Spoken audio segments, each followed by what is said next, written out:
শুনছেন কি আপনি আমার কথা? হ্যাঁ, আমি আপনার পুরো কথাই শুনছি। আমার কথা সবকিছু বাদ দিলাম।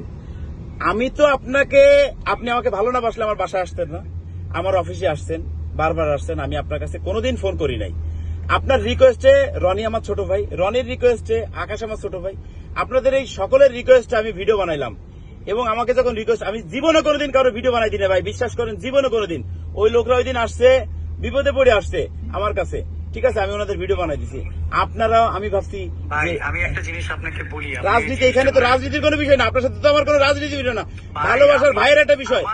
আপনার সাথেও কিন্তু আমি একটা জিনিস বলি, আমিও কিন্তু আপনাকে একটা জিনিস বলি, সেটা হচ্ছে যে আমিও কিন্তু যখন ঢাকা থেকে এখানে আসছি, আপনার ব্যাপারে আপনাকে বাংলাদেশের সবাই চিনি।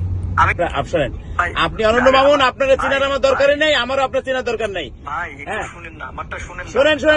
শোনেন, আপনি আমার কথা শোনেন। আপনার মতন অনন্য মামুন ডিরেক্টর আমার কাছে 100 আমার পকেটে আছে। থাকতেই পারে, এটা তো হ্যাঁ, আমরা পালি, এরকম অনন্য মামুন আমরা পালি। থাকতেই পারে। আপনি আপনার বাংলাদেশের ক্যারিয়ার নিয়ে একটু চিন্তা করে দেখেন, আপনি কার সাথে কারে নিয়ে কথা বলছেন।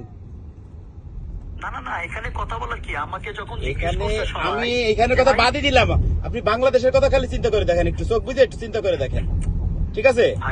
আপনার ক্যারিয়ার কোন জায়গায় কি মানে এক্সট্রা ভাবে, এটা আপনি কল্পনা করতে পারবেন না। আপনি আমার রিকোয়েস্ট করে আমি আপনার রিকোয়েস্টে ভিডিও বানাইছি। আপনি কেন বললেন যে না আমি তাকে চিনি না, কিংবা যে কেউ বানাইতে পারে, যে কেউ আমার নাম বেচতে পারে, এভাবে কথা বলছেন কেন? কোথায় আছে সেটা বলেন তো। কি ভাই? আমাকে বলছে, রবি চৌধুরী বলছে, এবং রবি চৌধুরী একটা ভিডিও পাঠাইছে। আগে ওরে ডাকেন আমার সামনে নিয়ে আসেন, তারপরে কথা। আচ্ছা ঠিক আছে, আমি রবি চৌধুরী নিয়ে আসতেছি আপনার কাছে। ওকে, সামনাসামনি হইলে